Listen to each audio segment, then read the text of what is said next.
J'ai eu la chance de découvrir 8 films passés par le Festival de Cannes 2025 et aujourd'hui on parle du film numéro 2, Les Aigles de la République, réalisé par Tariq Saleh. Le film est une histoire fictive qui dépeint la vie de Georges Fahmy, l'acteur le plus adulé d'Égypte. Un acteur vraisemblablement opposant du régime, mais qui se voit obligé d'accepter le rôle principal d'un biopic à la gloire du président au pouvoir, Abdel Fattah al-Sisi. Et il y a plusieurs choses essentielles à clarifier d'office. Premièrement, le nom utilisé dans le film Abdel Fattah al-Sisi est véritablement le nom du président égyptien en poste depuis 2014, en plus d'être incarné ici par un acteur qui est littéralement une copie conforme en termes d'apparence, mais surtout le réalisateur Tariq Saleh est d'origine suédoise, mais a un père égyptien. Et il a toujours eu un lien profond avec ce pays, comme en témoignent ses deux précédents longs métrages, Le Caire confidentiel en 2017 et La conspiration du Caire en 2022. Sauf que, de par sa dénonciation frontale d'un système légèrement dictatorial, le cinéaste est tout bonnement interdit de territoire en Égypte. Et là où on pourrait s'attendre à un récit très à charge, âpre et dramatique, les Aigles de la République optent plutôt pour la satire politique légère. Tariq Saleh offre un tempo comique redoutable, plongeant son spectateur dans un monde de guignols pourris par l'argent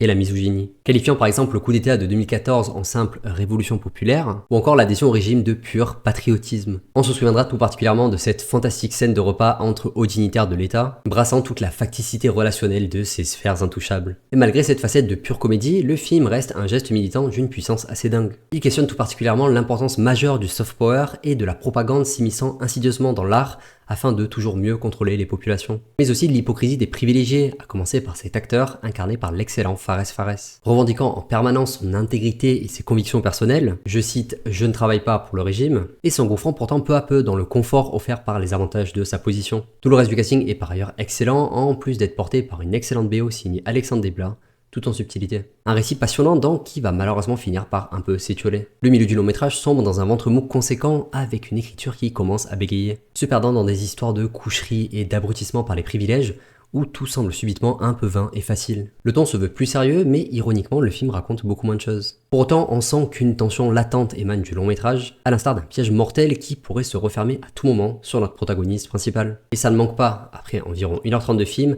l'œuvre bascule, et le rire laisse place à la violence inéluctable de ce régime. Le long métrage reprend alors du poil de la bête dans sa critique acerbe des institutions et de cette dictature ravageuse. Et ce, jusqu'à un sursaut d'action complètement inattendu. Un très bel objet de cinéma donc, oscillant entre grossolerie et drame politique, mais malheureusement entaché par un ventre mou assez conséquent. Merci d'avoir regardé cette critique jusqu'au bout, et n'hésitez pas à vous abonner si vous voulez suivre mes autres critiques de ce Festival de Cannes 2025. Oh yes.